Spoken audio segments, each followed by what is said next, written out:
proceed to presidentially blow up. I'm switching lanes and sipping drink, the music up, my speakers bang, she knows the fuck I hit the block. Welcome back to another edition of the Perspective Podcast. Sports edition here. I got co-hosts in the building with me tonight via Zoom. I got Tevin in the building. What's happening, Tevin? What to do? What's happening? What up? And I got my dog Rome in the building. What's happening? Yeah. Yes, sir. Yes, sir. So, of course, y'all know, big week here. We've had Pro Bowl last week, but let's be honest, like nobody really pays attention to Pro Bowl. We're gonna start with we got the Super Bowl Sunday. We got NBA trade deadline that took place today, and I'm gonna be honest with you. This may be the most active NBA trade deadline in recent memory. Maybe the most recent one that I can really think of is whenever Braun was shipping everybody out of Cleveland, and whenever Isaiah Thomas was part of that group that he sent out. This may have been the most active trade deadline in recent memory, so by far. And so what do? We start with the national nightmare that's finally over with Ben Simmons finally getting out of Philly and James Harden. And I'm starting to look at James Harden a little different now. You know what I mean? And I guess we'll Hey, you know me. I've been when he was in Houston. What I was saying, let's go. That boy been looking funny in the light, man. Pack him up. Yeah, man. Back him up. Back him up. I ain't gonna front. I was kind of off of James Harden after I seen Manu block him, you know what I'm saying, to send them boys home in the playoffs. That was hard, yeah. But we're gonna start here. We're gonna start off here with the Philly and Brooklyn trade that went down today. The 76ers, they get James Harden. The Nets get Ben Simmons, Seth Curry, Andre Drummond, and 2 first-round picks. They get a 2022 and a 2027 draft pick. It's going to be interesting to see who's in that 2027 draft, because I see a lot of that year is getting thrown around a lot, but we'll look into that a bit later. So initially, just off top, what are y'all initial thoughts here? And we can go with Tevin first. What you got? I'm shocked that it took this long for Ben to get moved, number one. I thought he would have been gone to somebody else. So that's what shocked me the most. But then I was like, it came out of nowhere that Harden was like, man, I don't want to be here no more. So I'm like, okay, they got to make a move. But for Philly to get rid of Ben and get Harden when his value was when Ben value was in the trash, I'm like, man, like, the boy Dara pulled off a miracle. Yeah. With that. But then But then you look at Brooklyn side though, they got pieces galore now. They got everything they need now, in my opinion. That everything that was missing, they got in this trade. So it's like it's kind of like a win-win for both of them. But I feel like Philly did give up probably too much just to get Ben. It would have been hard for me to let go of Seth Curry. I ain't lying. Yeah, I'm not lying. That would have been the one. I'll give you the draft picks. I'll give you Andre Drummond, but Seth Curry, that's one that I'm willing to hold on to. Because how do you get 2 first-round picks and you gave me the younger player? Like, I'm not understanding. I got Ben, who's a younger star out of both of the main pieces, and then I got 2 first-round picks. Shoot, I'm chilling. I mean, you got to pay the price, and I think both of the players got traded when their stocks was down. I know Ben Simmons more than James Harden, but James Harden, I mean, let's be honest, on the last couple weeks, injuries, whether it be the way the game is being called right now, not liking the cold weather or wherever he is in Brooklyn, it's not they booing him or what. I mean, his game ain't been the same, So, I definitely think the Nets got the better end because of Ben Simmons' defense, if it's nothing else. Yeah.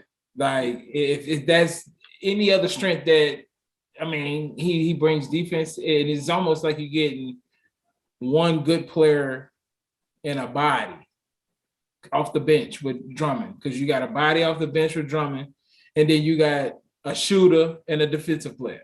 Yeah. Mm-hmm. So I mean, and that defensive player can guard the 1 through the 4. Yeah. So if he wants to. If he wants to. But I think he's motivated to shut a lot of people up. I think Ben Simmons is going to surprise a lot of people. Not saying he's going to be all-star caliber, but I feel like he's going to be a solid player for them defensively. And I think that he can handle the rock enough to where he can take that pressure off of Durant when it comes to, handling the rock and passing the ball. So, because, I mean, shit, he don't want to take no shots. So.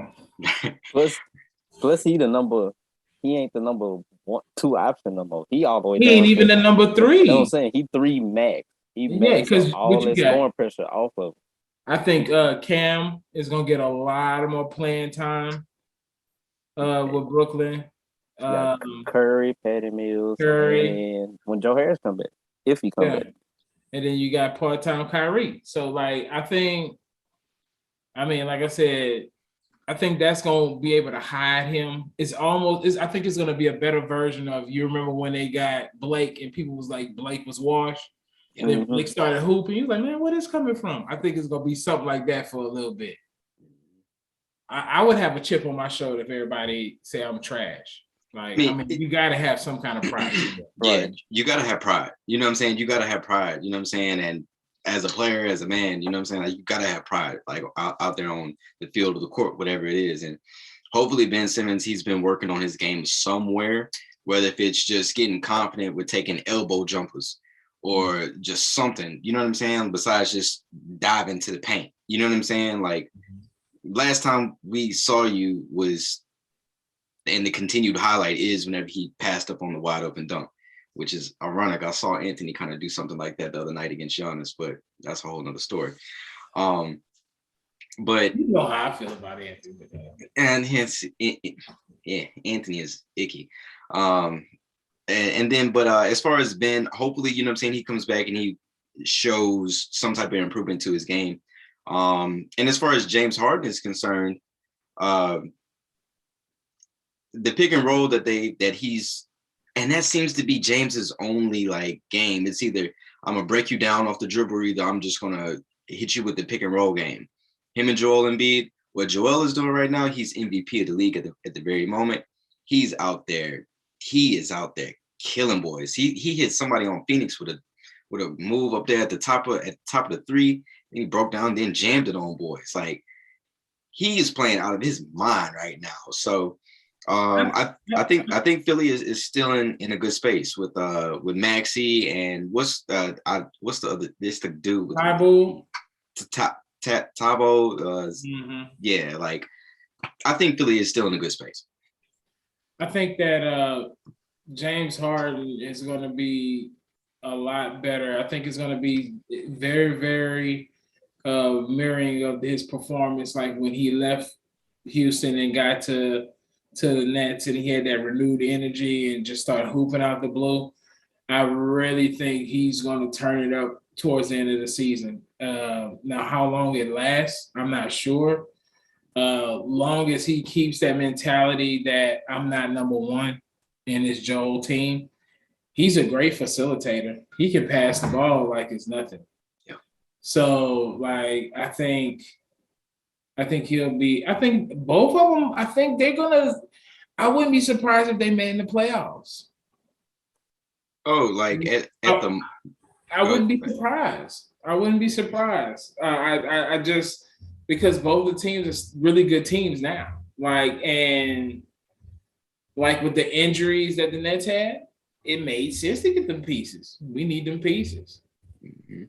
I mean, and I think, like what you were saying about the draft picks, I'm more of a football guy, but from, like them draft picks, they so hit or miss, man. Like, it's not like football. Like football, first round draft picks, like it's everything. Like you got to be special to get a first rounder. And then they throw around first rounders like it's whatever. Here, take a first. Oh yeah, Daryl Morey, get rid of them. Here, you can have. We'll give you our first rounder 5 years from now. Like, I don't care. Like, that person is 13. Like you don't know who that's going. You don't know what's going to happen. Whoever it is, like 13 years old. So yeah. Thanks. And then just pivoting from Philly to Brooklyn, we had a smaller trade, which on a lower scale of importance to me, the Mavericks send Porzingis to the Wizards, and I think we may have seen the best of Porzingis, to be honest with you. But the Mavs sent Spencer. The Mavs get Spencer Dinwiddie and Davis Bertans. The Wizards get Kristaps Porzingis and a 2022 second round pick. The Mavs got Jalen Brunson and Luka, and so I don't really understand what they're doing with another guard here. And it's talks of them getting Goran Dragic in the buyout. So it don't really make sense to me, but news of the day. Sound like they trying to play small. Yeah, it sounds like they're trying to play small ball. But I think Spencer is a little lengthy guard though, so like, and he's a defensive player, so I think that's an upgrade because Kristaps is not available. So I think the Mavericks won that trade. Yeah, and I think they probably trying to gear up for next year too, because I don't know if Brunson gonna be there. I think people gonna be calling for him, and they probably with him they're gonna try to get a wing that could score or get a real legit big. Mm-hmm. So I think that's probably the play I think that they making for that. Yeah, I think Brunson, if he keeps playing really well, he's gonna end up being that Fred VanVleet type player. Yeah. If he gets to the right situation. Mm-hmm. Yeah. And next up on the list, it was a 4-team trade involving Milwaukee, the Clippers, the Kings, and the Pistons. I'll let y'all decide who are the winners and losers of this one here. The Bucks get Serge Ibaka, the walking corpse that is Serge Ibaka. A second round pick from Sacramento, a second round pick from Detroit, and cash considerations from the Clippers. Oh man! The Clippers get Rodney Hood, and a couple other pieces. The Kings get White Dante, Josh Jackson, Trey Lyles, and a second round pick and another player. And then the Pistons get Marvin Bagley. He gets a fresh start in Detroit. How about that? You go from sunny California to the cold streets of Detroit. Winners? I think this was just I'm sorry if I cut you off. I think even though I really like Dante DiVincenzo, I think this was a contract switch around to get the monies right for next year. Drop a lot of monies, get the cap right. If I had to pick a winner, though, I would definitely say the Pistons. I think that Marvin Bagley has upside, and you put him with a nice young guard. I think Cunningham is going to be nice over the years. So, yeah, I think the Pistons win that just with getting Marvin Bagley, with getting a bigger forward. And you couple him with Grant. Oh, yeah, he is still there. I keep thinking he got traded today. How much his name's in the news? Yeah, exactly. He was the biggest name. You know what I'm saying? Aside from James Harden, Ben Simmons. But go ahead. What you got? I low key like the Serge move for Milwaukee. You're not asking him to do much. I mean, he's pretty much gonna be your backup because he's gonna be behind Lopez, who's dealing with whatever back injury he got. Yeah, he got some kind of spinal. Yeah, he been gone for all the season. I feel like so he out there. He gonna be behind Bobby Portis, and he just give you another. He give you a professional. Gonna set some screens. He might block a couple shots. He still can block some shots, and he gonna try to make some. He gonna stretch the flow, and he can shoot just good enough to keep that lane open for when Giannis driving and dunking on people. So that's why I think the winner. But Bagley got the most. The potential is Bagley, but Detroit with Bagley, like because I loved him coming out of college, but he got to Sacramento, and I don't know what was going on. I think he got in the doghouse. You know how they go. And sometimes it's the franchise. You know, It's just like somebody always says that it's that cat that's running around the building. Like it's just that black cat that's just running around the building, just bad luck up in that Cowboys, for example. You know what I'm saying? It's just just constantly, it's just bad luck in that building. And it is what it is. But I do like Marvin Bagley a lot. Josh Jackson, this might be his last stop. He gotta get it together. He gotta get it together. It was Phoenix, Detroit, Memphis, and came to Houston for a little bit. And Houston, and here we are. You know what I'm saying? This might be your last stop, player. I hope you get it together. I'll say this. I mean, they always looking for players in the D League. No disrespect, so he'll be straight. Hey, Stanley Johnson was the same way. The Lakers decided to a multi-year. All you need is a 10-day contract. You back in the league, baby. You can 10 days and show out in the 10 days. Moving on, the next team in mind here, the next trade that happened, and this is somebody I was kind of eyeing and hoping that my Bulls would have picked up, but the Hornets picked up Montrezl Harrell today. They made a swap with the Trez was with the Wizards, sent him to the Hornets. Hornets get Trez. The Wizards get Vernon Carey Jr., Ish Smith, and a 2023 second round pick. That's for Boston in that move. I was hoping that my Bulls would have grabbed Montrez because we need another 4 or 5, somebody that can just play in the middle, because Tony Bradley isn't it. Like he's not it. He's not even a quality 17th man. So I was hoping that we could have made something happen. I guess the money just didn't match up. So, and Trez plays like a high school player too. Like everything he get, he's going up with 2 hands and he's dunking every time. Like every single time. I don't think I've ever seen Montrez lay anything up. Like he dunks every time. So, what are y'all thoughts on this quick one here? That trash to the Hornets makes them exciting to see. And if I'm living in Charlotte, I want to go to the games now. That's going to be a really high flying team, and they snatching everything off the rim. I think they're going to be really exciting to see play. I don't think it's going to move the needle one way or another in playoff seeding. I'm no disrespect to Trez. I just don't think that his game is that stellar to move the needle up that much. And I may be wrong. I really like Ish Smith going to the Wizards. I think his game has been consistently growing as a guard. And I think he gets buckets, bro. I think he got caught up with behind too many guards in the Hornets. And if he come off of that second team and get buckets, I mean, I can see him doing well with the Wizards. I really can. I can see him doing well with the Wizards. If I believe, this might be his 3rd stop with the Wizards. I might be wrong, but I think it might be his 3rd stop with the Wizards. They love him some Ishmael. He love DC. Son, they love him. He's super fast. That's why he gets so many buckets. You can't stay in front of him. So he always gonna be he gonna always be a real solid backup. And Trez, he just brings some physicalness to Jordan team. You know, they got a bunch of, no disrespect, they got a bunch of light skinned, little skinny boys out there. They be getting pushed around a little bit. So they need somebody to get their mind right under that goal. The muscle. Yeah, they need some muscle. And he's gonna bring some muscle, he's gonna bring some energy. They already play with energy, but yeah, he's just gonna bring that toughness out of them and push them boys up front.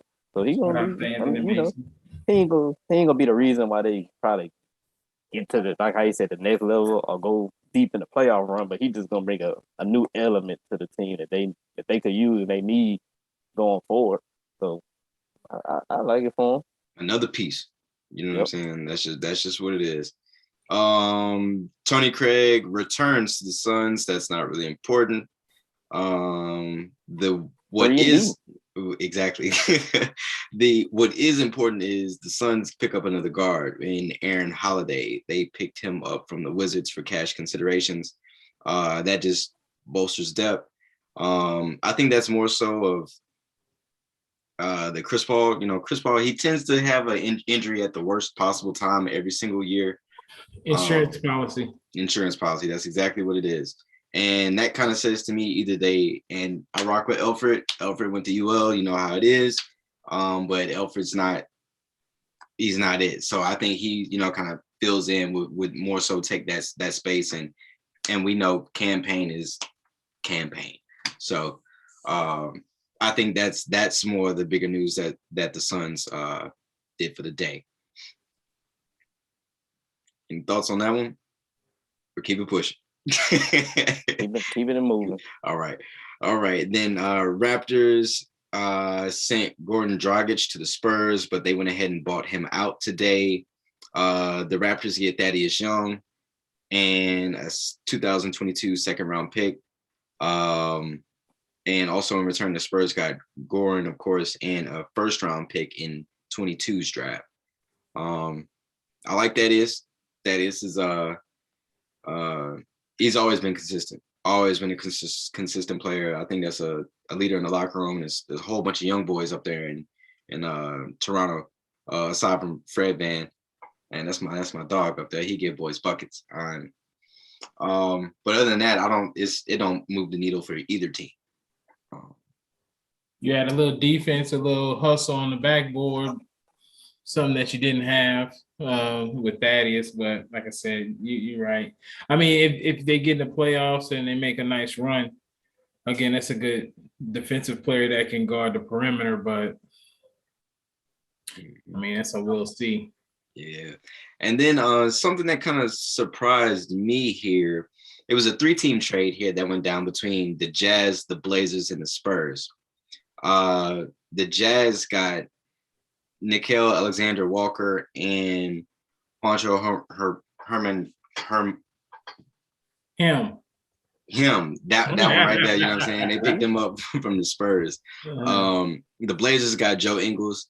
I think he actually tore his ACL, and thought that's a contract thing. They're gonna release him at the end of the year. I wouldn't be surprised if he goes back to the Jazz. Yeah, and then they picked up a second round pick and also another player in that deal. The Spurs got Thomas Satoransky. I like Thomas. He used to play for the Bulls, but trade piece. And the Spurs also got a second round pick in that mix too. Tevin, I know you're a Blazers fan. Any thoughts on this one? Or you saving your thoughts for the real trade? I got that's it. But we did that. That was a cap move. Pretty much a cap move. We wasn't gonna use Alexander Walker because he was just gonna come out the bench, be another bench scorer, wing scorer. I'm like, we already got not enough of them, but we didn't try that already. So I'm like, we can just get off him and then pick up Ingles, and his contract over with at the end of the year. So it just pretty much makes a cap space for us. On shoes, who knows if they rehab him and they like what they see, they might sign him. Because I'll sign him. He always been a good, consistent role player. Like shoot threes, he always played defense. He passed. That's fair. So yeah, I think they might give him a look once he get healthy, but that contract ain't gonna be. I think he made like $13 million this year, something like that. Mm-hmm. Yeah. So yeah, Sounds next year they gonna be like, hey, you gonna have to take a little less, but he'll be a starter for sure. Yeah. So I mean, yeah, it was just a cap move. So we getting ready for next year. That's a fact. And I hate that for Dame. While we're here, and well, I'll save that for the next one here in a second. Hey, that message he sent out on Twitter. It sounded like a Brian, make the call. I mean, you seen it. Help. Hey, help. I'm hurt. Help. And right. We gonna get to it in a second. But before we move though, I like this move for the Jazz though. They're getting ready for this playoff push. I think the depth was a problem in a lot of their playoffs pushes, to where everything was just on Spider.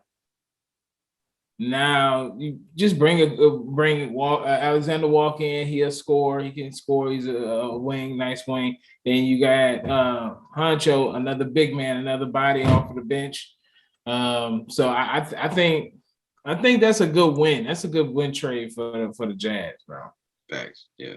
I think they were able to make something happen there. And like you say, it's a depth piece in playoffs. You know what I'm saying? You never know. Anybody can get hurt, sprain an ankle, break a hand, whatever the case may be. So Depth definitely matters. And another national travesty that's finally Western Conference travesty that's finally over with is Buddy Hield gets moved. The Pacers sent Tyrese Halliburton, which was my vote. Well, if I would have had a vote, it would have been him for Rookie of the Year last year. They sent Tyrese Halliburton, Buddy Hield, and Tristan Thompson.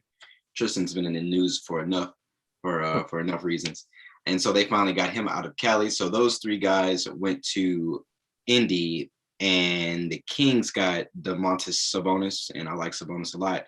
The other Holiday brother and Justin Holiday, Jeremy Lamb, and a 2023 second round pick. Side note, I had no clue Jeremy Lamb was still in the league. So I like Jeremy Lamb coming out of UConn, man. He was hooping, bro. About a decade ago now, right? Yeah, 2012, I think. Yeah, about a decade ago, he was, right. But Buddy Hield. First of all, what are y'all thoughts on Buddy Hield? But where are we at with Buddy Hield? Is he? I think he was the mistake that Brian made. I think he was supposed to get Buddy Hield instead of Westbrook. And I've watched games where Buddy Hield has torched the Lakers. And one thing he got is a doggone jumper that's crazy. And I don't see, maybe this was a contract move. The Pacers came up. Young talent. I think Buddy is better than advertised. I think he's starting to get into that veteran role where he's getting how the league is, transitioning and becoming a more seasoned player, and getting some of that youngness off of him. Yeah. I mean, look at the two places he's been before he got to where he is with the Pacers. Those franchises weren't really strongholds, right? So I think this is a good fresh start with a good franchise. Tyrese Halliburton. I think both of them together in the Pacers, I think that's a win for them. I mean, you give up Sabonis, which is a great piece. That's why you get Tristan in the big, but I like the Pacers move right there. I don't think that helps them this year, but in the future, I think it definitely helps them. What you got, T? Yeah, Buddy. I don't know. I always was iffy with Buddy, but watching him, see how he played, like how you said, LeBron, he made a mistake. The Lakers made a mistake. I ain't gonna put this just on Bron. The GM. Come on, the GM. So LeBron Lakers made a mistake. Put it like that. Yeah, because watching him play, I'm like, he's a more consistent. He would be like a more consistent Darryl Smith. Yeah. Like he running, that's a good comparison. Scoring off the ball. He can score with the ball. Defense is kind of, but the shooting make up for it. He don't need no plays ran from him. He gonna run all day, get open, and that's the type of person LeBron could definitely use that keep the lane open for him. So, that's a big mistake by the Lakers. But the Pacers getting them. I mean, that's a nice little piece that they could add, a kind of young piece that they can add and build on, especially getting Halliburton, which was crazy saying that you just gave up LeVert, but you got Halliburton. I'm like, okay, I'll take that. I'll take that any day. So I like that for them. And the Kings gets a bonus. Well, from the Kings' point, I don't know what they're doing.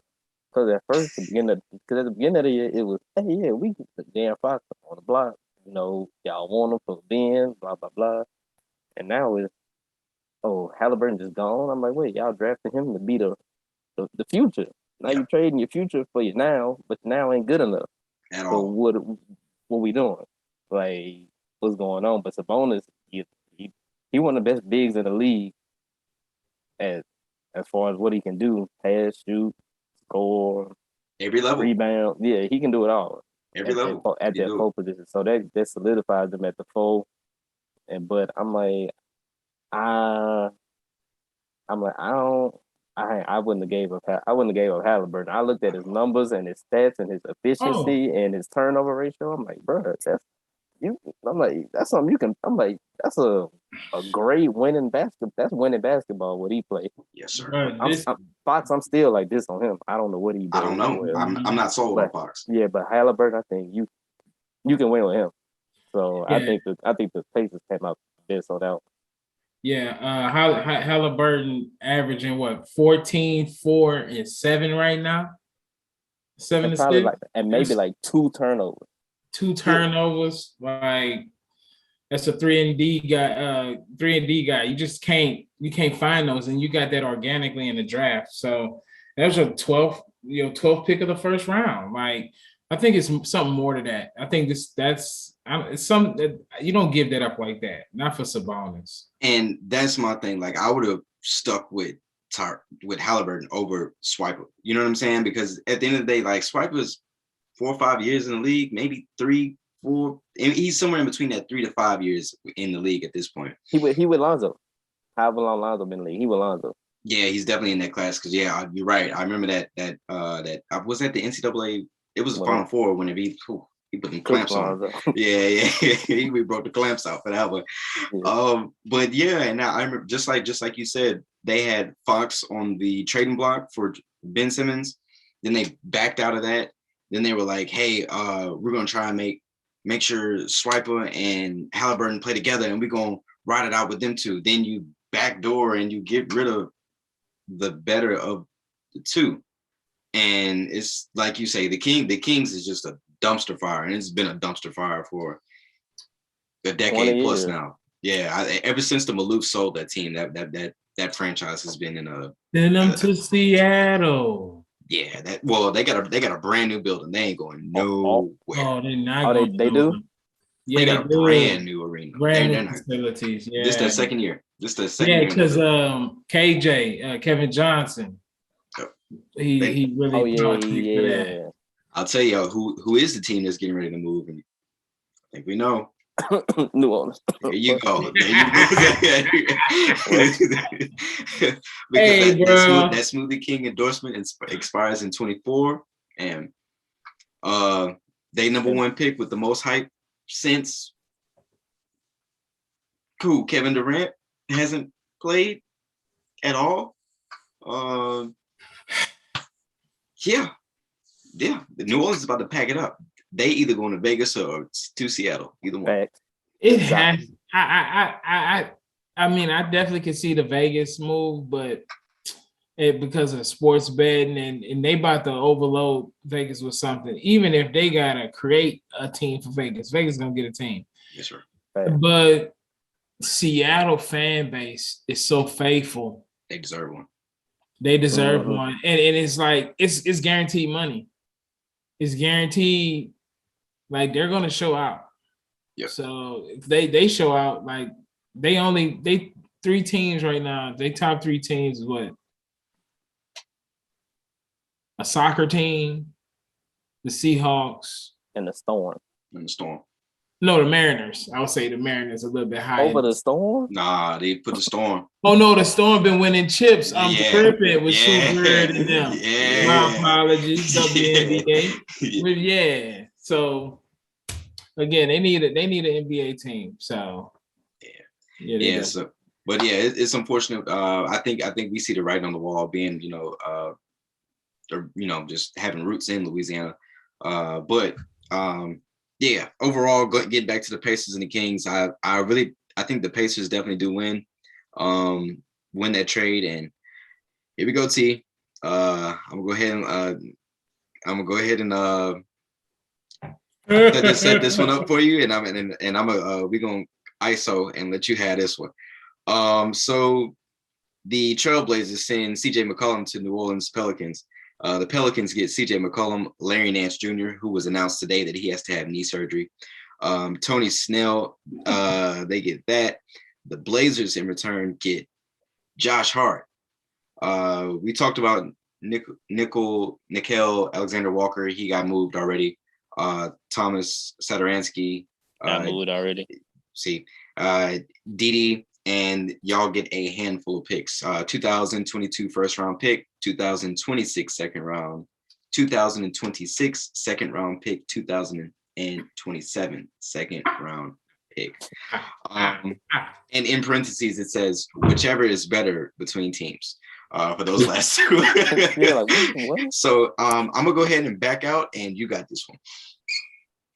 I'm sad to see CJ go.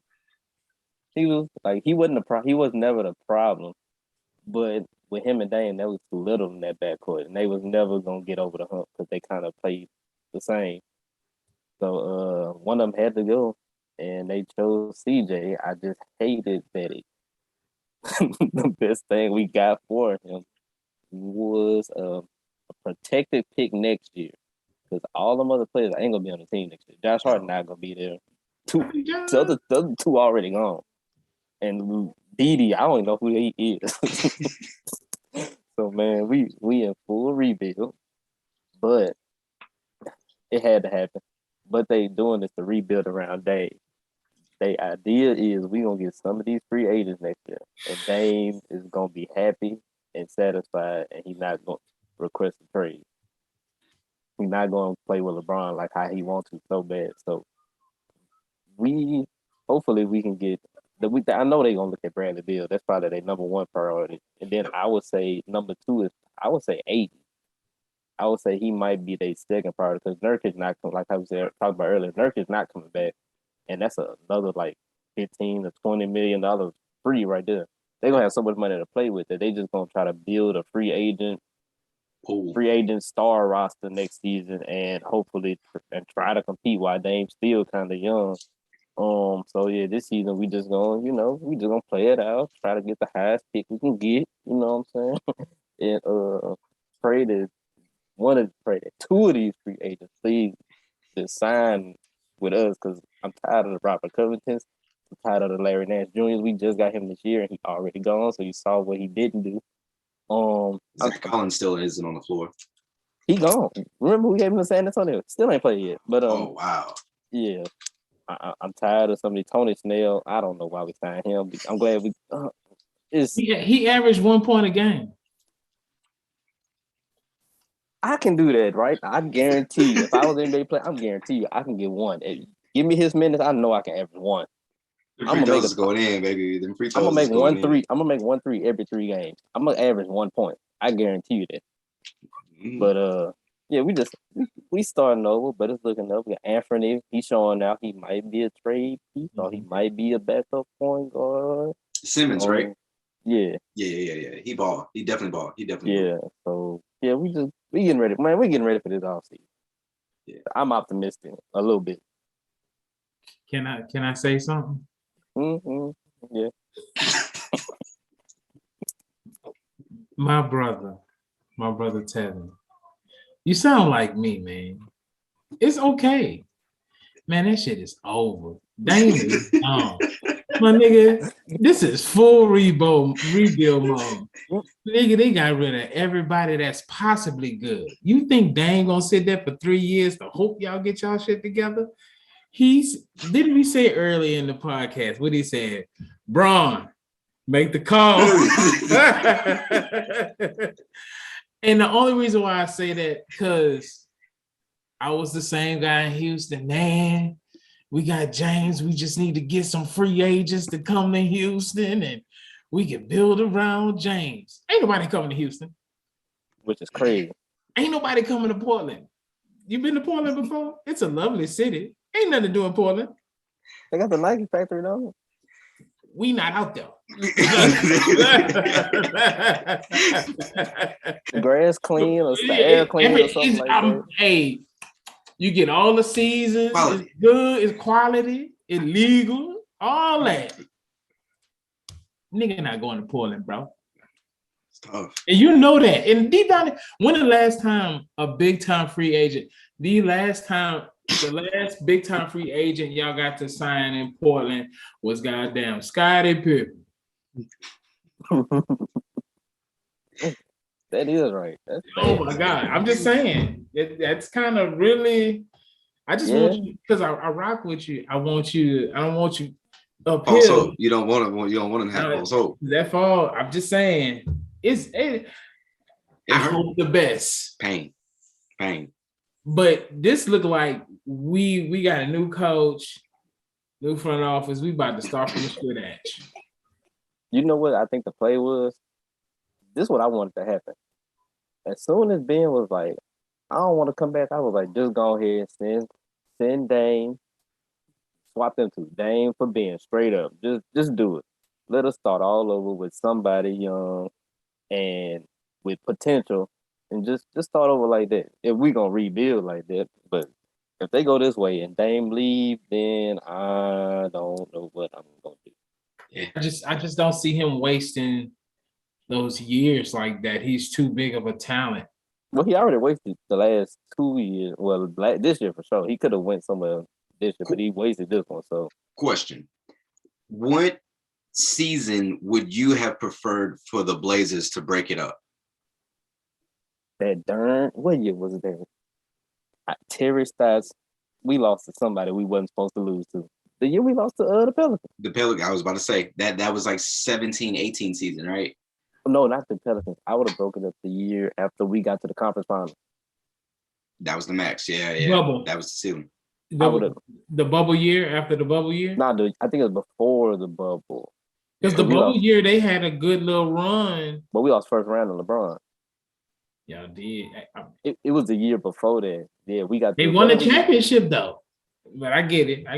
Whatever year we won the conference finals, I was like, we brought the same team back for 4 or 5 straight years. Same starting five. I'm like, y'all not getting over the hump. What makes you think you're gonna get over the hump with the same team when y'all can't get over it right now?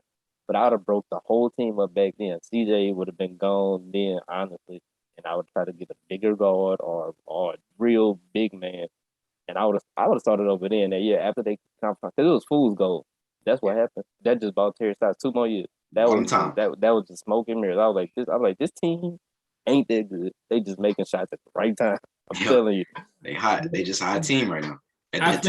I think it's a money grab though. Like as an executive, I wouldn't be surprised if they like, man, we're under the cusp team. We're not going to be able to get over the hump. But man, with this, we got a loyal fan base. Again, that's that Pacific West area. Mm-hmm. That's all they got in Portland. That in soccer. Yep. So they're going to come out and you have 2 premier players that are exciting to watch. You know what I'm saying? So if we can milk these jersey sales and these ticket sales for however long, I think it's more lucrative for them to do that over a 3-year span and just be at the cusp and good enough to where they're in the games than to start over. Because rebuild, man, you got to find a new jersey holder. Who gonna be your popular jersey holder now? Who gonna be the one people come to the game to see? You know? Yeah. CJ Ellaby. Who? What's on the flip side of this? Hey, y'all gonna learn about CJ from Washington. Hold on, who? CJ Ellaby from Washington State. He's gonna show y'all why he is a great 11th man. Okay. I respect it. On the flip side, CJ down to New Orleans. CJ, Brandon Ingram, Zion, if he ever puts on a Pelicans jersey and plays more than 30 games, silence says it all. Yep, silence says it all. Well, I'm gonna say this. I'm just a little jaded. The last time I've seen the Pelicans / Hornets be worth something was when they had Jamal Mashburn and Jared Jack and Chris Paul and them back in the days. Like that was Anthony's team that beat the Blazers.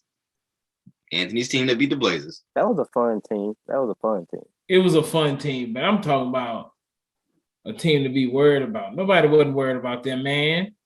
Who they had? Your boy. Who you boy? He number 55. ETN was they goal? Etwan. He say ETN. Bro, that dude, bro. I cannot stand that guy. Bro, his game is so weird to me, bro, but they love him. Etwan Moore. I don't remember who's a Solomon. Oh my God. Look. But that was a fun my team. But it was a fun team. You How much name money it. Solomon Hill got? Hey, even 4 years, 44 million. Don't know how his agent is amazing. Amazing. I need his agent. I need his lawyer. I need everybody. You know what I'm saying? That is in charge of anything big money. For somebody who probably averaged like 6 points a game max 1 year, I was like, and he's coming up on like 10 years in the league because I think he still plays with Atlanta. Like, yeah, like, Hey. So yeah, that's to close out that one. Look, shout out, black man. Get your money. Get your paper, baby. Big Get your paper. Get your paper, baby. And last but not least, here just to wrap up all any type of trades, we kind of hinted at it. Karis LeVert was traded from the Cavs to the Pacers for Ricky Rubio and 3 picks here. It not only did the Pacers get Ricky Rubio, they got a 2022 first round pick that is lottery protected. They have a 2022 second round pick from the Rockets and a 2022 second round pick from Utah. I think we kind of hinted at this whenever we were speaking on Halliburton, Buddy Hield, and Tristan Thompson, but the Pacers, their, eyes are on the future instead of right now. So I think that's more so what that is. I think Ricky comes off the bench and backs up Halliburton. You know what I'm saying? Oh, yeah. Halliburton and it's kind of interesting because Malcolm Brogdon, he's still there. So it's kind of interesting to see what they're gonna do. And unless he has an expiring contract or they just writings on the wall to go ahead and get him about a time. So I ain't gonna lie to you though. I will not sleep on that Cleveland Cavaliers getting Karis LeVert. I mean, he averaging 18.5. You feel me? Surprise team this year for real. Surprise team up and coming, and you just getting more buckets. And what'd you lose? You lost a hurt Rubio and draft picks. Another team I feel like is gearing up for the playoffs, and I think that's a trade that puts them a little bit higher on the totem pole than they were before the trade deadline. I think that was a really big trade for them. I like Karis LeVert and Cleveland. Definitely a big move there. And go ahead, Z. Yeah, I agree with that because that gives them somebody else on the wing who can get a bucket. Because the only person that's on the wing you really worried about is Garland. Mm-hmm. And that's pretty much it. And you see he's showing out this year. He done made an all-star team. He averaging like 20 and 8 or something like this. So he cutting up. But LeVert give him a second scoring ball handler, scoring option. Because in the playoffs, you need people that can get buckets. Yep. Like if you ain't got at least 2 people that can get buckets, you done for sure. You can count your days. And then also they playing for the future too, because they play the weirdest lineups. They were starting 3 7-footers. I'm like, they start Markkanen, Mobley, at Jared Allen, and now you can add LeVert and Garland. LeVert and Garland to that. I'm like, man, they looking real nice. They looking real nice for the future. So I like Cleveland. They up to something. It's right on the wall for Colin Sexton, huh? No. I think he might. Or does he become 6-man? He might be humble enough to become a 6-man and just lead that second unit, get your buckets, play your defense, and because they can use it. It ain't like he, a terrible player. He just happens to have some better players in front of him.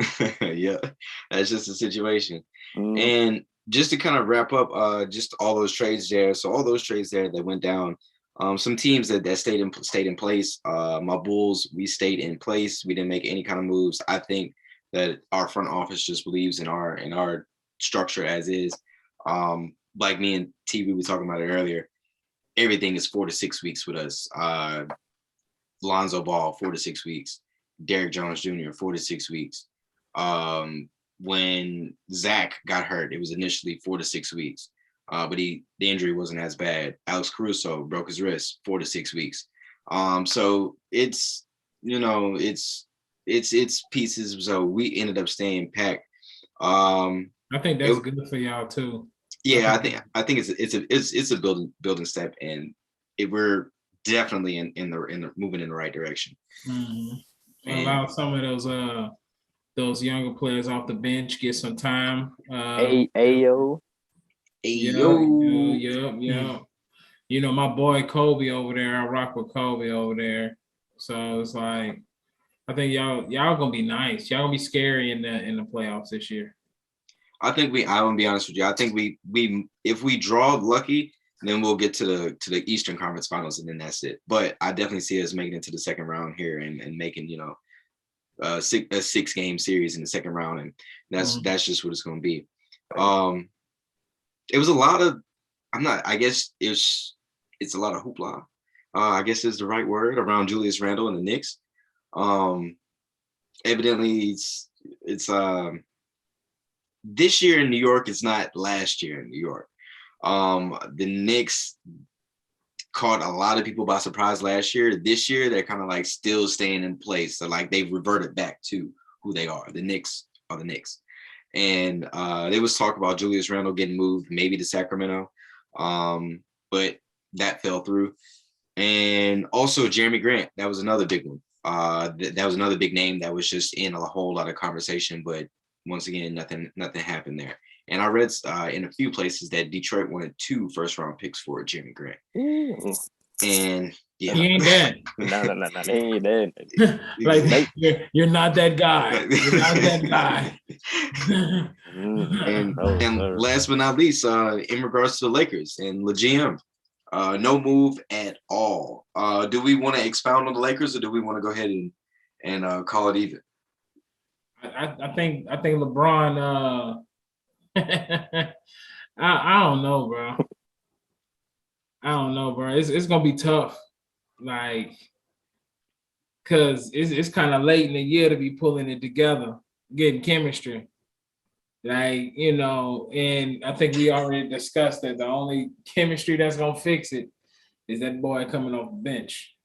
So that's the only thing that's gonna fix it, and he's not gonna do it. So we're at an impasse. That's it. Because we 55 games in, bro. Yeah. I think it's 55. It's like you all what you like. They got to run with what they got now. They just got to make the best out of what happened. They can't play defense. They can't shoot.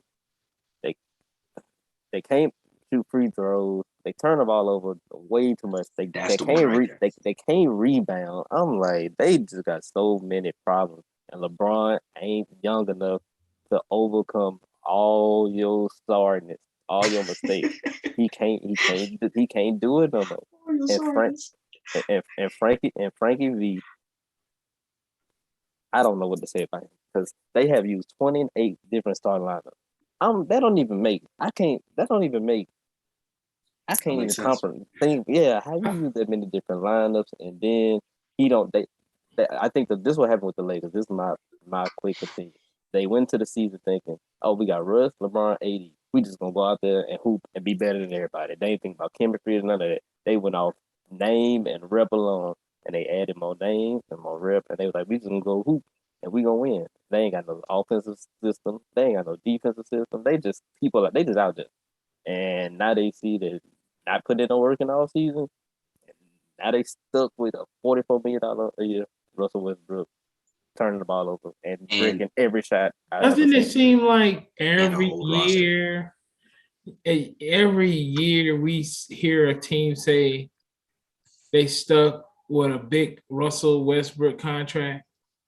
That's the same. Every year for the last 4 years, people been like, man, he stuck with Russell Westbrook contract.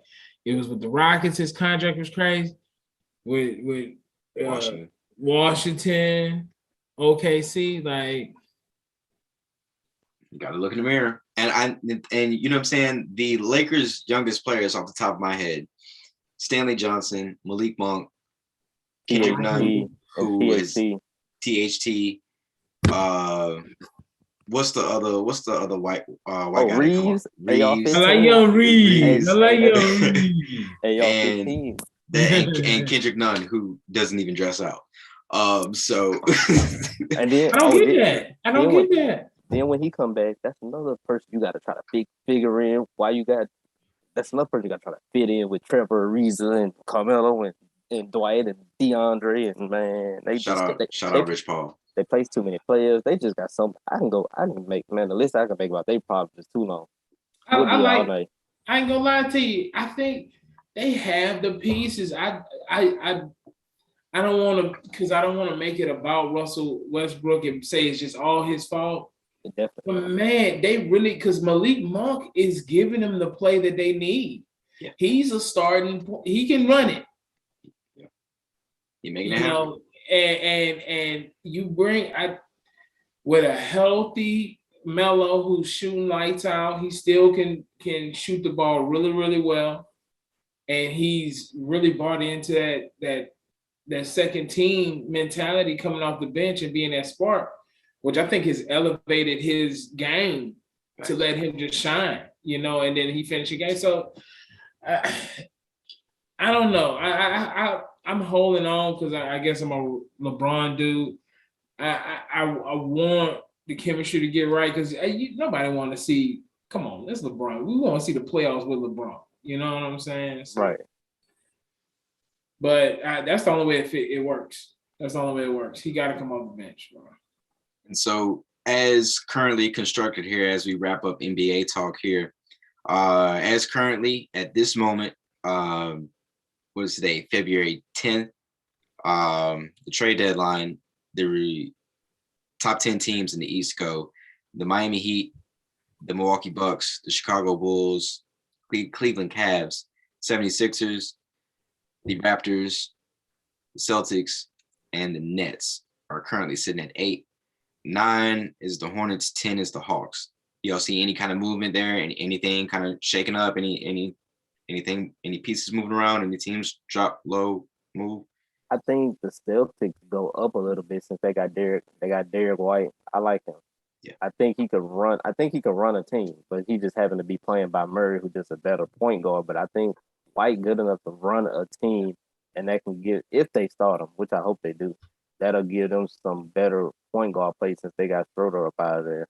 And that makes Marcus Smart not be a primary ball handler and decision maker, which we know how that'll end up. Right. Yeah, I think the Celtics definitely make a little bit of a move up because they, I think they got Diaz from the Rockets. Oh yeah, they got Tice, my boy Tice back. Yeah. Tice is my apologies. He back in the mix. Yeah, Tice. So I think that's because he was hooping, bro. He came to Houston for a second and just started throwing up buckets, and so I think they add some pieces there. Yeah, I think the Celtics make a move. I wouldn't be surprised if the Nets journey towards the top of that list again. I think they're going to run. Like I said, I think that addition of Ben Simmons is going to surprise a lot of people. And I think that boy going to come out hooping. I really do. And that's the Eastern Conference there. And Western Conference currently here. Is Phoenix still playing right now? Mm-hmm. Yes, it's they about 20. They changing breaks. They changing breaks. Right Okay. now. It's currently here at the moment. Phoenix is going to stay at the top.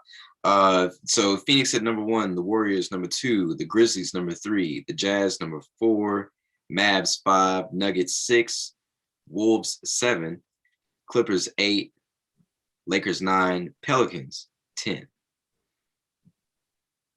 Any type of movement there, or we think everybody's staying packed? I'm gonna be honest with you. I think the Wolves fall out. Yeah, me too. I think they gonna start to drop. I think the Wolves fall out. I think the Lakers they find some kind of way to squeak in the back door.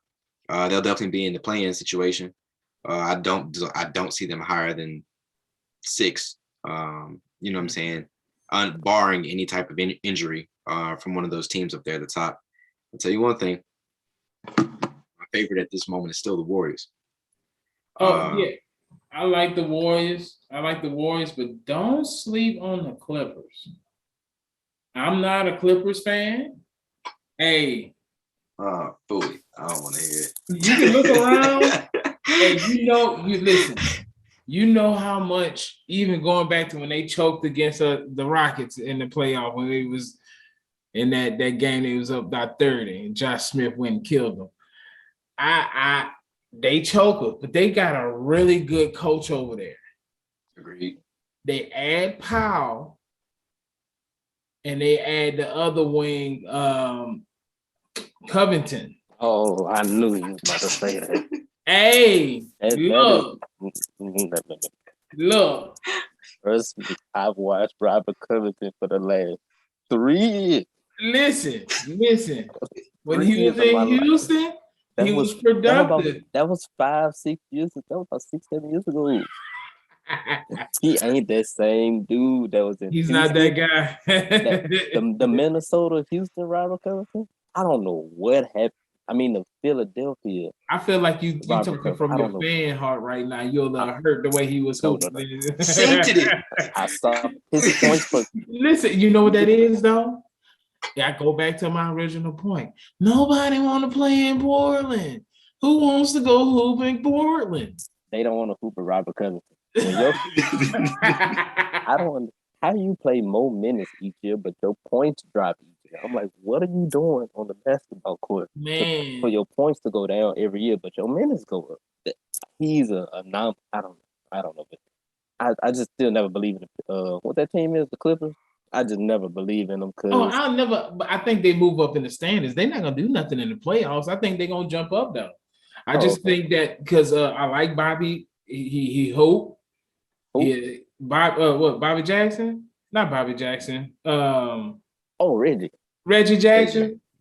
I went old school with Bobby Jackson, but yeah, Reggie Jackson. You know, I like his grit. I like the way he hoop. I mean, they just got a tough little scrappy team right now without the big time stars playing.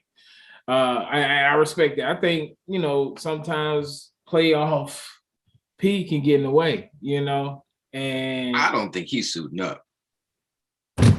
And if you look at they every game they usually in the games. They ain't really getting smoked too much. So I wouldn't be surprised. You bring in some taller wing guys. I think it could benefit them though. I think that could benefit them. Wasn't that me and you one time, Marty? We talked about Paul George and Kawhi.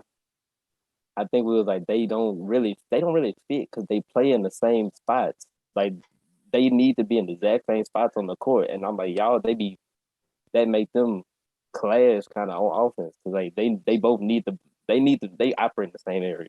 Mm-hmm. So they in each other way. So one of them gotta go. That was that same conversation with that we had about Jaylen Brown and Jason Tatum. Yeah, yep, that was that same conversation. They in each other way. They can't play together. They can't. And they don't have that versatility in their game to be able to say, okay, well, I'm not gonna play that way. I'm gonna take a back seat to you and still be effective.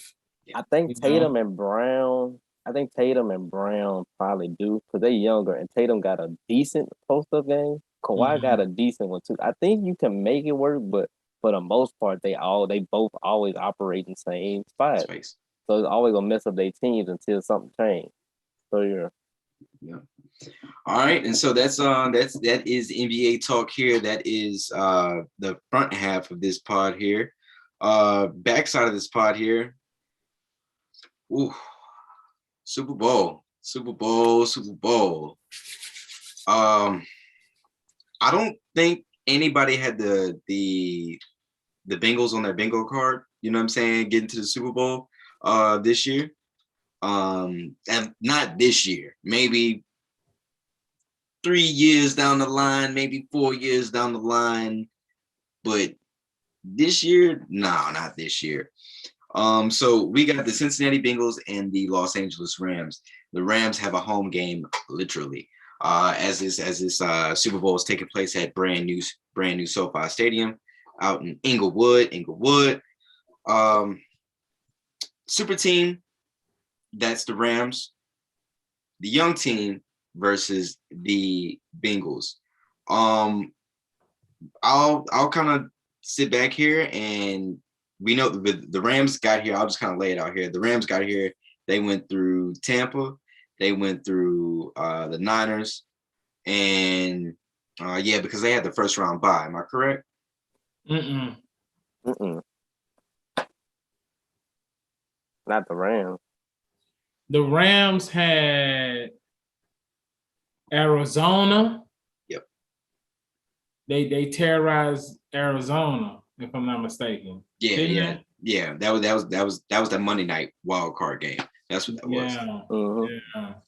Yeah. So they went through Arizona. They beat Tampa, and we talked about the Tampa game off mic here, and of course the Niners there, and the Bengals.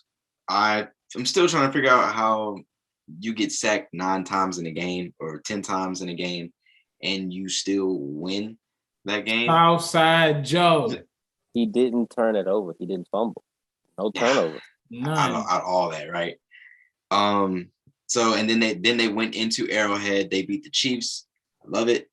You know what I'm saying? Raider Nation over here. So anytime that the Chiefs happen to crumble, I love it.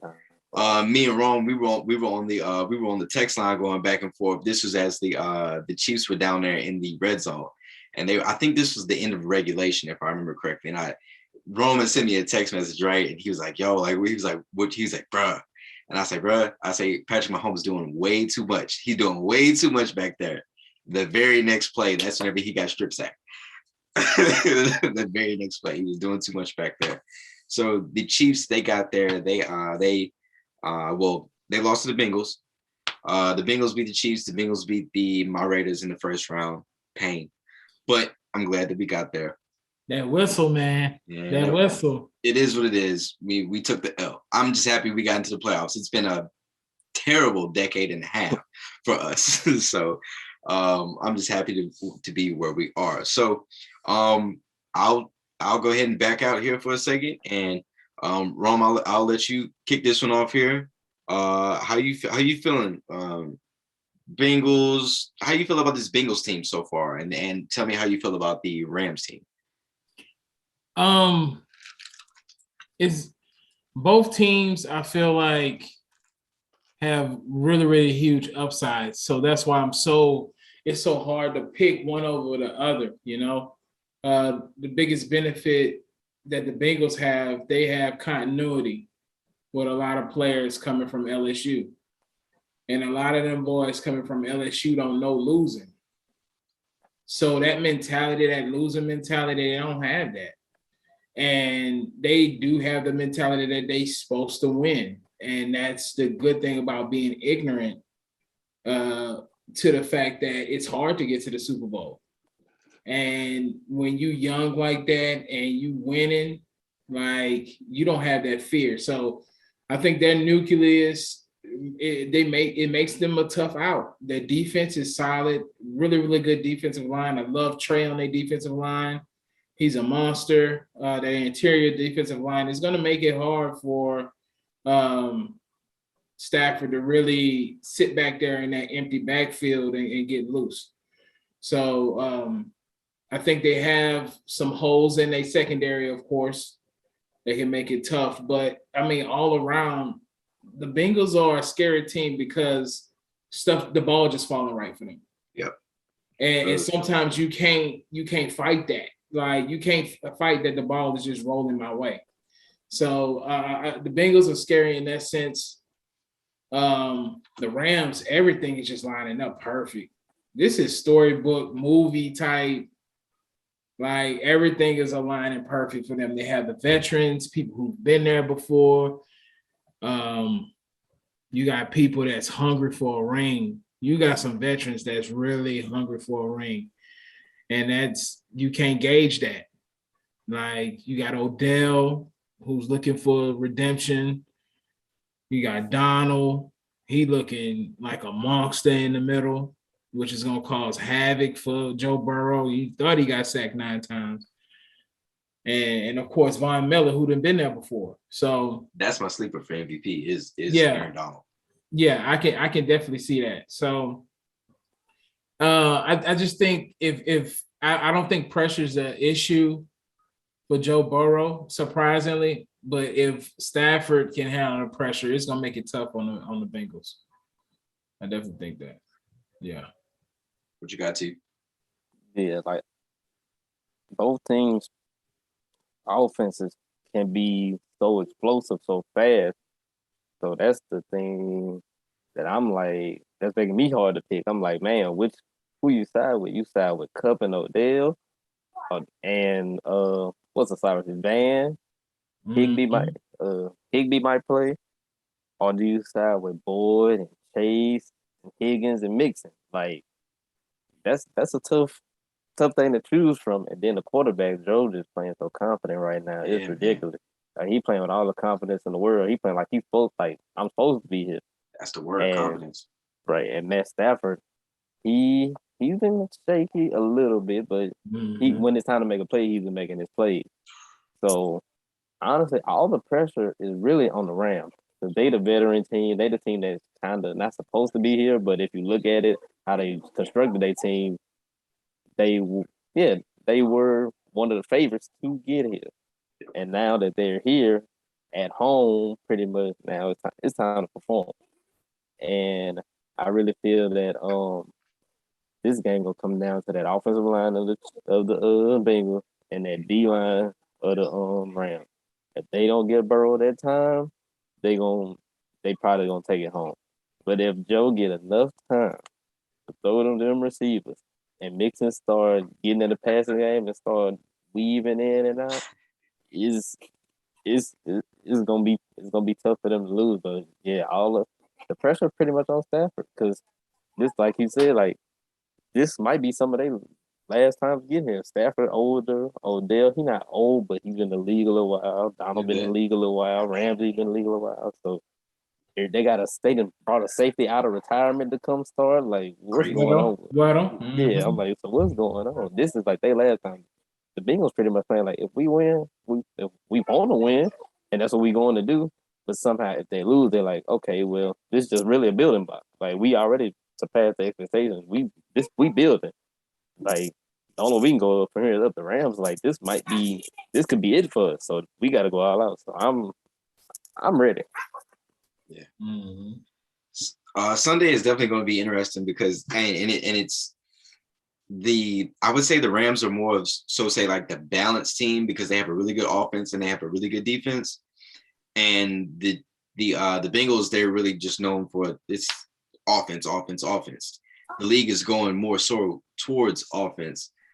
So I think that at the end of the day, I think this is one of those tight Super Bowls. You know what I'm saying? I think it's a game in the 30s. I think it's 31-34, or I can see 35-31, something of that nature. This is going to be one of those. You know what I'm saying? And I think one of the receivers on the ends, one of those receivers makes a play in order to set up the ultimate game winner. I think Odell, he has about 70, 80 yards receiving this game. And somehow, some way, Cooper Kupp is always open. He's always open. Like, I don't understand. He's a technician. Like, he really runs them routes. Like, he really do. Matthew Stafford, I've never had no issue with Matthew Stafford, but I wouldn't be mad. Joe from that South Side, he got plenty more time in this league to go. So it's kind of hard for me to pick against Joe. Man, I think if we're doing picks, oh man, I'm gonna go with the Rams. On this one. That's what I'm gonna do, man. I'm gonna roll with the Rams, and I may wake up tomorrow and I may I may feel totally different. But at this very moment tonight, I'm rolling with the Rams. That's what I got. I got the Rams in a close one. I agree with you that it's going to be a close game. I think it's going to be one of those games with whoever has the ball last. That's who's going to win it. I think the people are really underestimating that front seven for Cincinnati. They're a really talented bunch of players right there, that front seven. I'm gonna take Joe, man. I'm taking Southside Joe. I'm gonna be honest with you, bro. For some reason, I just can't. I know this is weird. I'm trying to picture each team celebrating. Yeah. It just feel better with Joe celebrating, bro. I just want to see my mans with the cigar on the couch, part 2. I just see it happening. And where that takes him in his career could be really, really crazy. But again, it's one of those things, bro. I can see Joe pulling it out, bro. I got Cincinnati 38-35. Mm-hmm. Field goal by McPherson at the end. And he ain't missing one yet. Yeah, he be on it. That boy automatic. Yeah. I'm super torn this Super Bowl because it's LSU players I love on both sides. LSU propaganda. All in this. Talk about the next. We gonna talk. You got Odell. I'm really just basing it off three people. I got Odell on this side, and I got Chase and Burrow on this side, and I'm stuck because I'm like, man, I want Odell. Whitworth. Don't forget Whitworth over there. Yeah, Big Whit. Oh yeah, Big Whit. Yeah, he got to get thrown in there too. I forgot about him. He a legend. He LSU legend, so he got to get in there. But I'm like, man, like I'm stuck. Cause I'm like, I want Odell to win one so bad so he can shut people up. They can't talk crazy about him no more. People are talking down on him because he's been with a team whose quarterback play, in my opinion, has been below subpar, and they just act like Odell was the problem. Odell was the cancer. Yeah, he cancer, he trash, he this and that, and he's showing them that, man, you give me time to throw the ball, you see what I can do. So on that side, I want him to win one. And on the other side, I'm like, man, but Joe and Chase, them boys right there, they like this. It feel like they've been playing with each other forever. They know each other in and out. Like they can Chase Bank, he make it happen, baby. Bro, they just got that connection. And Whitworth, he's like 40-something years old, still handling the little boy. So I think I picked the first time I think I picked the Rams. Then like I told y'all, the next day somebody asked me again, I switched. I said, man, I'm going Joe. I'm gonna go with the Rams. I'm gonna go with the Vets. Because I just want to see them win. The older guys see them win, get their ring, and then let the young guys have their fun. But I kind of want Donald to win this ring and not Chase, Odell and Ramsey. Let Whittle get his. Whittle might end up in the Hall of Fame with this ring since he came back. On the low. Right. On the low, for real. So I'm gonna go with the Rams. Hopefully Stafford don't let me down. That's my hold up. I'm gonna say a little lower. I'm gonna say 20. Let's see, I'm gonna say 24. 24-30 Rams. Okay. Right. Like you say, it's like you laid out, T, it's LSU propaganda all in this. Now, I'll tell you what, if LSU does not end up with the number one recruiting class next year, you know what I'm saying, in football, or if they don't finish in the top 3, top 5, after the spotlight that's been on LSU since the national championship, hey, I don't know what else you could do. I don't know what else you could do if you a supporter of them Tigers. I'm gonna say this. LSU propaganda in this podcast too. You know how I rock. It's all about them Tigers to me. You feel me? I'm gonna keep it 100, and I've been watching Chip Kelly move in silence during this transfer portal. He been getting some players, bro. He been putting in work, and he was smart enough to say, I'm not from here, but I'm going to hire everybody from here to go do my recruit for me. Since I can't pull off the twang, I'm going to get them the people who got the natural twang. And he got them people going in them people living rooms, and he pulling all them recruits that was recruited by LSU and they went somewhere else. Them boys transferring back to LSU just to play for them boys. So I think this is the first time LSU has had coaching. Because no matter what you say, if Brian Kelly had the caliber of players from LSU, the SEC blood, that boot blood, he would have been won a championship by now. Damn. So I think, especially if the Bengals win, recruiting goes through the roof. If they have some kind of decent season next year, recruiting goes through the roof, bro. I don't see how it doesn't. Yeah. And I think it's even more so if the Bengals win, because Joe Burrow pubs LSU like they paying him. Yeah, he do. Hey. Hey, would you? He's still getting NIL. NIL. Odell was giving out NILs at the national championship. NIL, y'all boys 5 years late. That money out, I said, "Ooh, the boys is not coming back next year." You on, but. Yeah, Chase said, "Yeah, baby, I'm gonna go ahead and sit out this season right here. We ain't gonna be too good. I'm gonna go ahead and get ready for that draft." And then just a couple more things I forgot to put on the topic list for the day. I wanted to get to the Brian Flores lawsuit that he has out.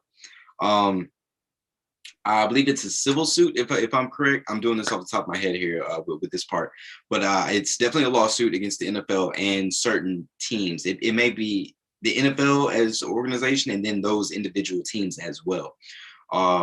Brian Flores, if you're not familiar, he is a former coach of the Miami Dolphins. This season that we're in right now, his Dolphins team started 0-8, if I'm correct, and then they finished the season on a 9-game winning streak. Brian Flores is, of course, a black man, and he was terminated at the end of the season there. He ended up filing a lawsuit.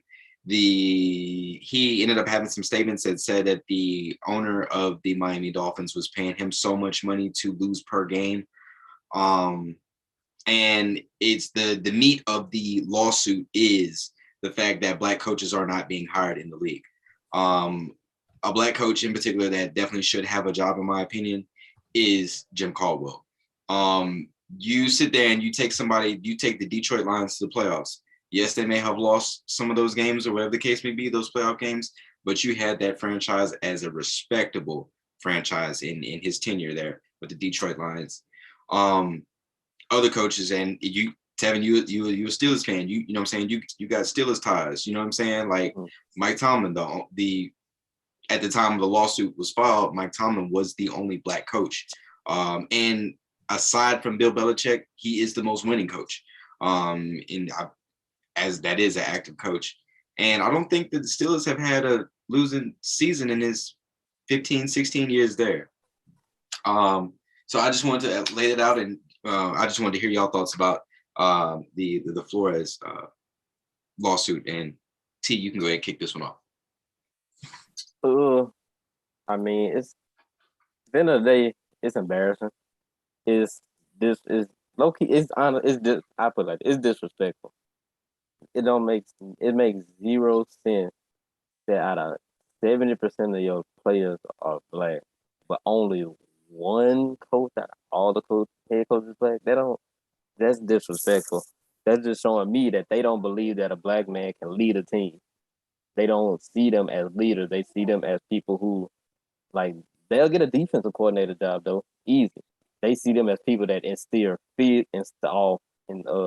fear or discipline or something like that.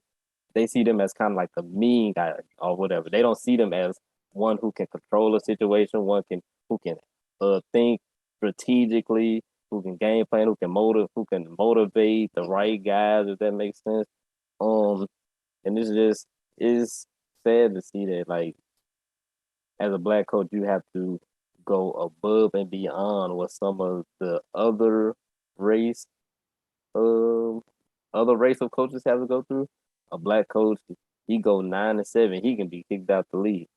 Another coach, he done went 6-10, 3 straight years. Oh, he getting a raise. They talking about we rebuilding. He's laying the foundation, and he gonna. I'm like, it's just terrible. It don't make sense to me how. And then the Rooney Rule is kind of because like the Brian Flores case, he's pretty much saying like y'all just interviewed me just to say y'all did it. I really didn't have a fair chance when I got there. Feel like y'all had y'all man picked already. If you got your man picked already, then you should just go ahead and hire. That's how I would do it. Just break the rule. Yeah, forget it. Go ahead, break the rule, pay the little fine, do whatever. Don't disrespect me by making me get on the flight, get dressed, have my wife and my kids thinking there's a possibility we could move easier. We looking at maybe even looking at, she's thinking about moving stuff, little stuff like that. Like, don't disrespect me like that to have me go through this whole process when y'all really end up just sitting there looking at me while in the back of your mind, this the contract getting typed up for so and so right now. And then how you said about John Elway coming allegedly drunk to the interview. I'm like, nobody gonna sit there and just who would just sit there and make up something like that? Exactly. Like that don't even sound, logical to just say, oh yeah, they was drunk when they came in. No. Somebody did something, I believe. Well, and I feel like, yeah, there's fire. So he just really put him on Front Street. Glad he did. He probably, it's possible he gave up his coaching career for it or whatever, but like he said, it's bigger than just this college is bigger than him, and I applaud him for doing that. Agreed. And right before you jump in, Ron, I'm gonna just go ahead and just say, the same day that Brian Flores came down with this lawsuit, the Denver Broncos went up for sale. Go ahead, Ron.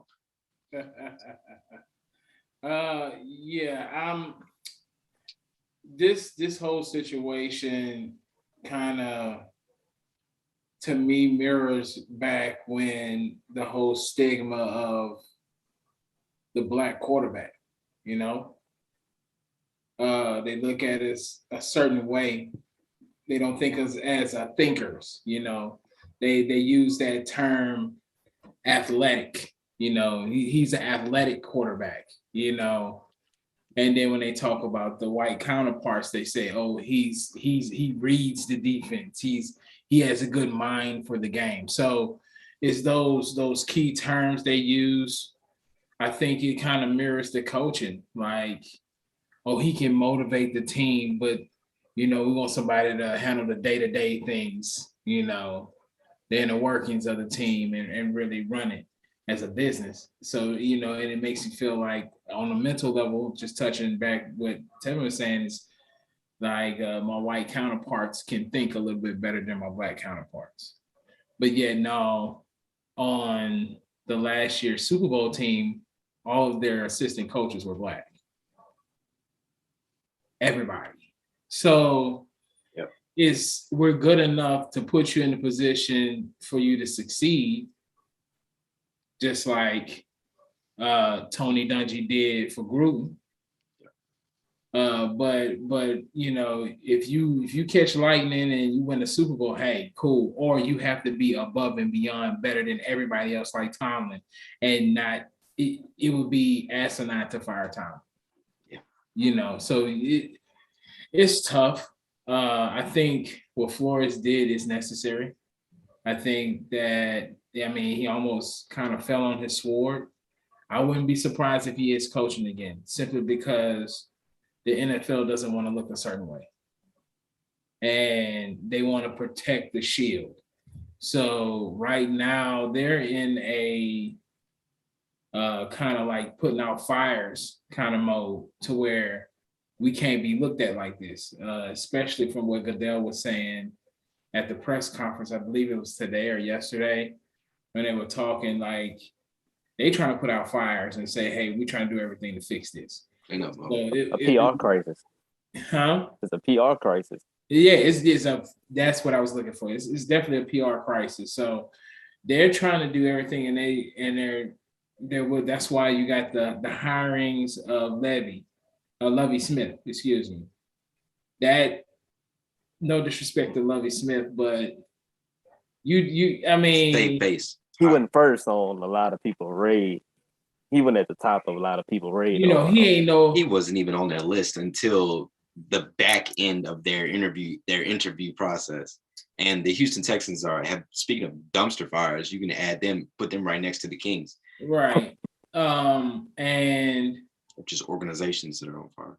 Yes. And as far as the hire in Miami, he's multiracial, but he doesn't really side with us. He doesn't look like us. So because my dad's black, but I don't identify, I'm a human being. He's got this logic thing going on. And it was like, oh, okay, they're gonna sit you down in a second too. But I mean, it's gotta get better. Like you said, too many good coaches.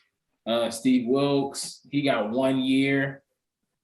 Cully, they play for Cully. And that's what you want.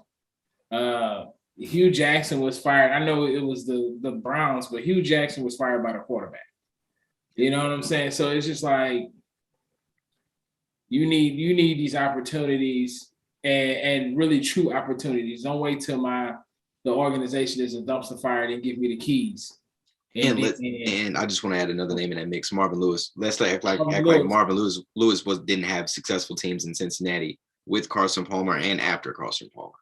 And he was in the division he was coaching at the time when they had Ray Lewis and them in Baltimore, when the Steelers was kicking butt. Like, he wasn't in no trash division. Like, he had to fight every year just to try to get number 2. Yeah. So, like, but again, Marvin, he held that team afloat for years, and it's almost like he's been exiled. So, you just don't get those opportunities, that double back opportunity like Dan Quinn gets, or these other coaches who get pushed right back to a DC or OC role, and then they up for a coaching position the next year. There's no way that Mike Vrabel should be able to get a job as quick as he did. And somebody, I don't know, let's just pick a name, Troy Polamalu, just doesn't have a gig. You know what I'm saying? At the same time. You know what I'm saying? Yeah. Or even somebody like Steve Smith. You know what I'm saying? Like they talking about. What about your boy, D'Amico Ryans? Defensive coordinator, really, really got that team together over there. Like, left witch, Mayo. Yep. And all of these squads have defenses that are stupid crazy. And they praise these guys during the game. And then when it's time for coaching openings, it's this guy you never heard of. I'm an Eagles fan. I didn't know. I still forget my Eagles coach name. Sirianni. That's it. See, look. Where he come from? Where he come from? I don't know. I don't know. I just know. I know his name though. Speak the truth. Our defensive coordinator. Trash. Let me tell you how trash our defensive coordinator is, Gannon. Gannon's so trash that on our forms, they were hoping that he got hired so we can hire another defensive coordinator. That's how trash he is. Like, nobody likes him. They want him to leave. But he was up for a coaching job after being with us for 1 year. Kellen Moore, 2 years. Kellen Moore. 2 years coordinator. Oh, he the hottest. We need him. He's the hottest name. We need him. Look what he's done for Dak. As if Dak was just good with boy before. Let's talk. Dak was good with Jason Garrett. And I still don't know how Eric Bieniemy hasn't been somebody's head coach somewhere. I think New Orleans is going to seriously pay for that. I think the Saints are seriously going to pay for that. They about to tumble. That Dennis Allen, I think that was a horrible selection. Wasn't he the coach in was it with Oakland? Oakland. Oh, I thought it was. Oh, so you already know firsthand. 3-13. Oh Lord, bring back the bags. Bring back the bags. 3-13. Yeah, like Dayball and Hackett and the little dude you said from Miami. I'm like, this is the dude y'all think people gonna really listen to. He looked like he just know computer stuff. I ain't no disrespect to football knowledge or whatever, but I'm like, you telling me 35-year-old men, grown football players, gonna look at him and be like, "Yep, we gonna listen to you." tell us about football. Come on, man. I don't see it. And you know what? They might do a good job. I ain't even going. I sit back and they might do a good job. But you should have to wait your turn, just like everybody else wait your turn. You should have to put in your dues, just like everybody else put in their dues. And if people keep skipping the line, after a while, somebody gonna say something. It's never gonna be. Yeah, so that's not fair. They went from 8-1 and 8 black coaches to like 2-1 in 2-3 years. 2-3 years, bro. Come on now. 2-3 years, man. So go ahead. No, I think it's one of those things. It's gonna change, but I don't think it's gonna. All it's gonna do is gonna make the owners a little bit slicker about how they do their business. Yep. And they're gonna tighten up their circles a little bit more to where the people who would be getting information saying that, hey, this person gonna be hired, they're not gonna get that information no more. But it's definitely gonna be a lot of back channel stuff and say, hey, you're gonna be the guy I hired. Like, and until we get black ownership, that's not gonna change. I think a black gentleman is looking to buy the Broncos. Yeah, Robert Smith. That's the dude who paid for all them people's scholarships at one of them HBCUs. Yeah, he looking to buy. And there's another black guy, Allen. I forgot his first name, but he has a lot of money. He's talking about the guy who owns the weather station. What's that guy name? Oh, Byron Allen. Byron Allen. He talking about trying to buy him too. Oh, he got big bread. He got big bread. Yep, on bread. So it was a thing even whenever the Panthers were up for sale after the Richardson family sold, right? Mm-hmm. Puff was getting ready to buy the Panthers, and then the boys club got together and they went and called some of their homies because it was Puff, Serena, and I think it was somebody else that's in TV. It's somebody from Miami, somebody from Florida too. It was. I can't remember who it was. Yeah, it was definitely somebody from Miami that was getting ready to buy in. You know what I'm saying? And then the boys club made that text group a bit bigger, and they made sure that ownership did not change ethnicity at all.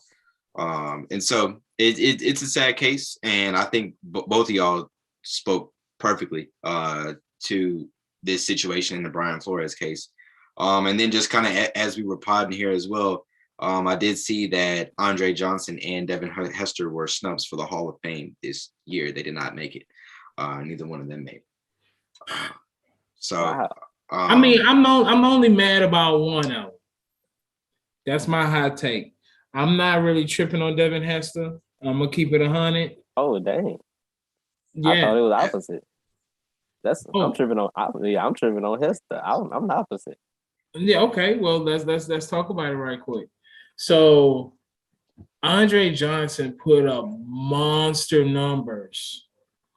His quarterbacks was Carr,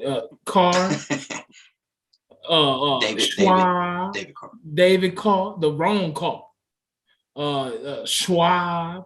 I mean, you can't name his quarterbacks. Did he have Jeff Garcia for a little while? He probably did. And he put up all the monster numbers and scrubs at a squad that was a new squad in a new city. And he really held it down. Never really had injuries.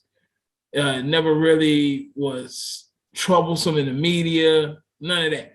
I just feel like as a wide receiver for years, he was considered the best wide receiver on the team. I mean, in the league. He was just on the trash team. He never left. He had loyalty. I just think like he's a Hall of Famer in my eyes. I just think he got stuck on the wrong team, like a lot of players do on some Megatron stuff. I don't think he was on the same level as Megatron, but it was years where wasn't nobody stopping Andre Johnson. Yeah, especially when he first came out the U. Wasn't nobody stopping Andre Johnson. Ultimate hands. Ultimate hands. Ultimate hands. He beat up Cortland Finnick. Come on, man. He let that man. Come on, man. He gave that boy the blues. He Took showed that man him some helmet love. off. Man, look, hold up. You I don't just look too think much out Devin here on this Hester. field. I just think Devin Hester, when they tried to use him in other manners, he looked bad. And Andre never really had a look bad moment in his career. I just think overall that's Miami Hurricane hate. That's just me. Because that's arguably, I mean, out of this era, I would say 05 forward, Andre Johnson may be one of the best receivers in that class. You know what I'm saying? Me and Devin LaCour, we was having this conversation the other day, right? And Rome, you know him as Gunshine.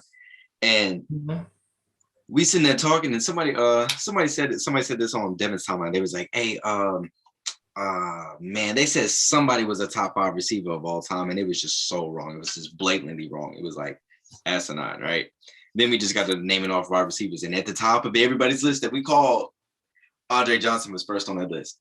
It went Andre Johnson, T.O., Chad Johnson, or Ocho Cinco, whatever you want to call him, and then everybody else's name just fell below. You know what I'm saying? But that's just me saying that I think that this is Miami Hurricane hate. You guys know me. I'm a big fan of the U. I am a representative of the U. And Devin Hester may be the best return man of all time. So how do you leave possibly the best return man out? Like, right, I might, because special teams. He was the last great special teams player. Right, I'm like, because it's a position, and I'm like, he was the best to me at that position. So I'm like, you gotta get in. That's just like when they put the punter dude in, the first punter or whatever, who the best punter was. I'm like, shoot, he can get in. The best kicker trying to gotta get in. So that's just how I see it. It's arguably because I mean, special teams. I don't know. Vinatieri has won most Super Bowls. No, what I'm saying is, thank you. Hey, Drew Brees. But I feel you. What I'm saying is, I just don't see. Don't kill me, bro. Both of them should be in though. To me, yeah, both of them. I could definitely see both of them being in. I'm looking at. I just don't see. I don't see him being the best return man of all time. It's only one name. It's only one name that I can. Matter of fact, it's only 2 names that I can think of. But one of those that, if we thinking the same, he played corner also. Yeah. That nigga's at Jackson State. Oh, okay, all right. Yeah, okay. We we all on the same page. You know what I'm saying? And I think people really forget Dante Hall. And exactly, that's the other name. They call this man with the human joystick? Throw up the X. Oh yeah, people did. He had his own thing, yeah. So it's one of them positions. It's like, don't get me wrong, you really putting up the numbers. He did his thing. Like I said, I just think it was the moments when they tried to use him in other positions and how his career ended that kind of hurt his being a first ballot Hall of Famer. Now, I mean, I'm gonna be honest with you. I would have loved to have Andre Johnson in over Richard Seymour. No disrespect to Richard Seymour, but I mean, I definitely thought he could have gotten in there over him. That's a fact. Who else got in? I seen Sam Mills got in. Sam Mills is needed. Let me see. I'm about to look it up right now. Because Andre Johnson, his number's better than Hines Ward, and they would always be talking about he might get in there. Tony Baselli got in. Let's see here. Yeah, Richard Seymour. He played for the Eagles a little bit. Dick Vermeil, the coach, he got in. That's needed. I mean, Tony Baselli he didn't play long. He was he was the first round draft pick for the Jaguars as a lineman, and he was decent, but man, like, if you have a choice picking up Andre Johnson or Tony Baselli, what we doing? The eye test tells me enough. I think Dre getting knocked too because he didn't have no season with like double-digit touchdowns. I think that he get knocked for not scoring a lot of touchdowns, but still, 1,500 yards twice, 3 times, 1,400 yards once. He went over 1,100. Was it 1, 2, 3, 4, 5, 7 times out of his 7 times out of 13 years. So half the time he was over 1,100 yards. Yeah. And he led the league in receiving 2 years in a row and catches. See? A league with T.O., who was in the league? T.O., Randy Moss, Fitzgerald, Calvin Johnson. Fitzgerald, that's another one. And this quarterback. Well, he's going to be a first ballot, though. Oh, hands down. He's the greatest Larry's hands of all time. Yeah. Honestly, I don't think I've ever seen Larry drop a pass. Honestly, I don't think I've ever seen it. He got more career interceptions than drop passes, I think. Not interceptions, tackle. Yep. That's crazy. That's crazy. The Leroy Butler is a good pick for the Hall of Fame. I like him going in. He was dope. Brian Young, he was another one of those guys. He got in from San Fran. I love that for him. Cliff Branch, he got in as a wide receiver, of course. And then Art McNeely, he's a contributor finalist. You know, one of those guys that behind the scenes. Yeah. But I'm sorry. No disrespect to Richard Seymour and Tony Baselli. They could have waited. You know, I'm sorry. They could have been on that list for another year. Next year, yeah, another year. Well, gentlemen, I definitely do appreciate y'all, and listeners and everybody that's tuned in. I definitely thank y'all for tuning in and checking out the show and listening, and even if you tuned in to watch throughout this duration here. This has been another episode of the Perspective Podcast. Rome, I thank you for joining us. T, as always, you know what it is. Always. And until next time, y'all. This was a really good return episode. This was a really, really good return episode coming back here, and we definitely about to keep this in motion here going forward. So this was another episode of the Perspective Podcast. Make sure y'all tune in Apple, Spotify, YouTube, wherever you listen to your podcast. Make sure y'all check it out. And until next time, y'all, take it easy. Peace. Peace.